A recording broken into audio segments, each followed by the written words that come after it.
Um, this one's hard, but when you first saw Paul, you said you tried to flip him over. Was he laying on his back or on his stomach? Just like he is. Just like he is. So you weren't able to move him. Okay. No, ma'am. Okay. And did he help Maggie a lot out here with the animals? He helped everybody with everything. Okay, so it was kind of routine for him to be out here as well in the evening? This place is his absolute passion. Okay.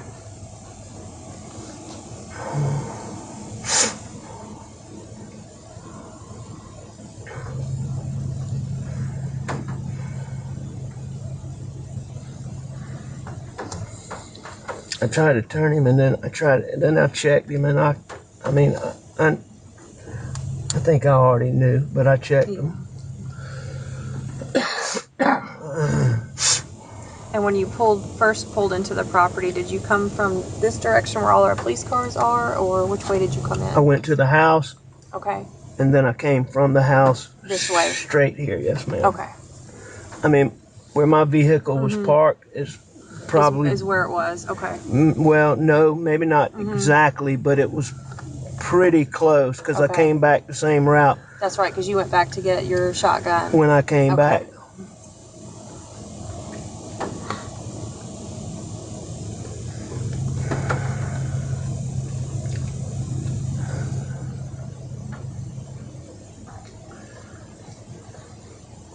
All right, Greg, what do you got?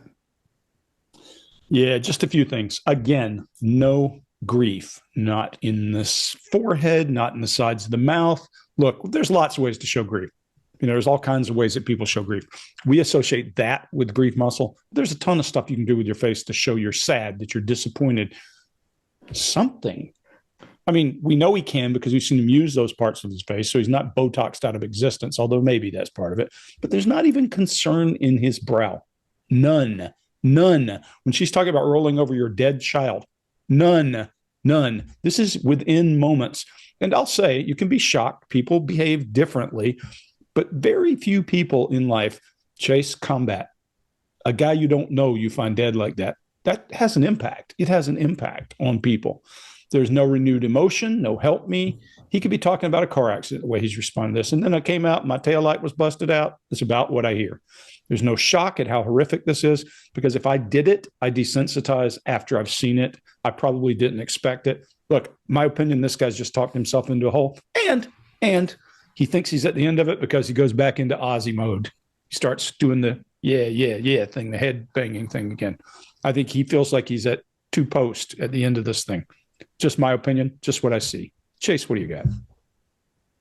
So this Ozzy thing you're talking about, this head nodding at the end here, is something I really want to talk about. So first, we're seeing a repetitive gesture. Second, we're seeing nodding. Third, we're seeing gum chewing, another repetitive gesture. If we go off of what the Godfather says, Joe Navarro, repetitive gestures are self-soothing. And he's experiencing a lot of discomfort during this period of silence, and I think unconsciously he's nodding to both self-soothe and to reassure himself that his story is correct and that there's some form of agreement here in the call with him.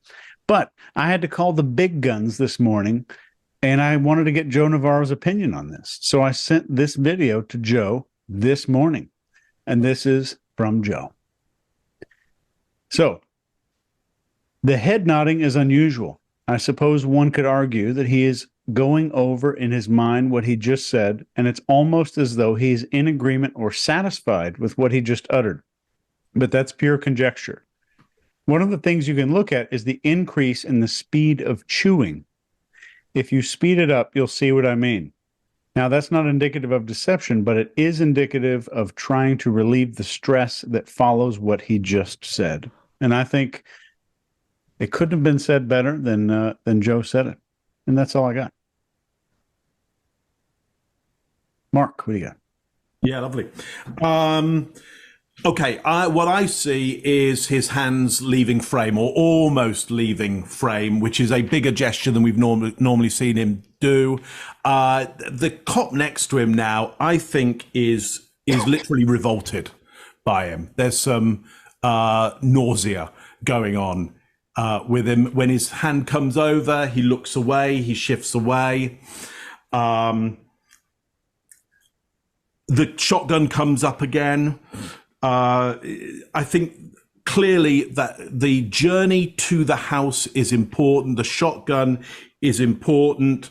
The nodding, I would agree, whether it means anything, I would agree with Joe that there's a self-soothe and a self-soothe around, is my story working? Is this good for me? Is this going to work out right for me? Because I think he's got an officer next to him who he can see is revolted. We see the perpetrator here, or potential perpetrator,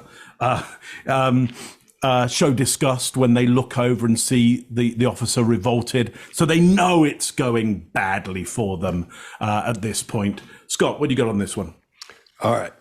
When she asked him about his son, the way his son's laying, again, like Greg was saying, no emotion. He still hasn't teared up and still not using that Kleenex. And then after the second question, there's so much space before anybody says anything. That's when he starts talking and starts using or adding qualifiers and trying to tighten the story up, trying to make it sound more believable and make it sound stronger. And then when she asked him which way he came in, his illustrators get huge. This is the biggest he's used so far. The other ones were okay, but he hasn't used a lot of illustrators, but they get really big, maybe because he's thinking about her back there, and that's why he's doing that to illustrate for her. But they've been extremely limited up to this point. His voice volume is more relaxed. It gets quieter. He looks and sounds more relaxed because I think he feels like everything's going well because he's under the impression those officers believe him. And that guy sitting next to him, that police officer sitting next to him, he starts pushing on his smile. He's goofing around with his lip. He's uncomfortable. So he knows this isn't right. He knows something's not right about this, but he's playing it as cool as he can possibly do it. But his body language tells on him. Like Joe Navarro says, you can have a poker face, but you can't have a poker body. And that's what we're seeing there. He's doing all these little things that this guy, if he'd known what to look for like you do now, then he would have said, whoops, I got to start adding some more qualifiers to my answer. So I think they know pretty much. And again, if you'll keep an eye on the woman in the back, that police officer in the back, watch her throughout this. Now that I know this other guy isn't a cop, or I'm under the impression that he isn't, boy, she just really starts going against this guy. She starts scooching away. I want to look at her from the beginning then to the end to see how far away she scooched away now that we know that. But I think she's uncomfortable with him. Not horribly uncomfortable, but he keeps eyeing her notes and seeing what she's writing down. But he probably believes this guy. He probably believes Alex. So anyway, that's all I got. We good? Yeah. The eyewitness is you. This one's hard. But when you first saw Paul, you said you tried to flip him over. Was he laying on his back or on his stomach? Just like he Just like he is. So you weren't able to move him. Okay. No, ma'am. Okay. And did he help Maggie a lot out here with the animals? He helped everybody with everything. Okay, so it was kind of routine for him to be out here as well in the evening? This place is his absolute passion. Okay.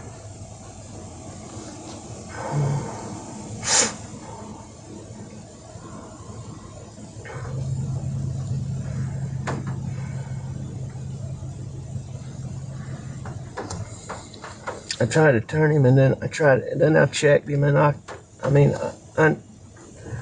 think I already knew, but I checked him. And when you first pulled into the property, did you come from this direction where all our police cars are, or which way did you come in? I went to the house. Okay. And then I came from the house this way. Straight here, yes, ma'am. Okay.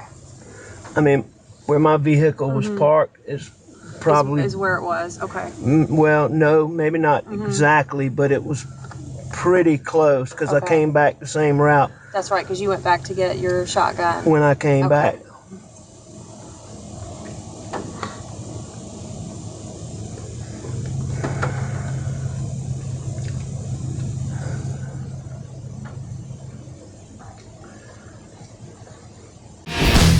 If you like this video, get the full body language breakdown and analysis on our main channel by clicking this video right here.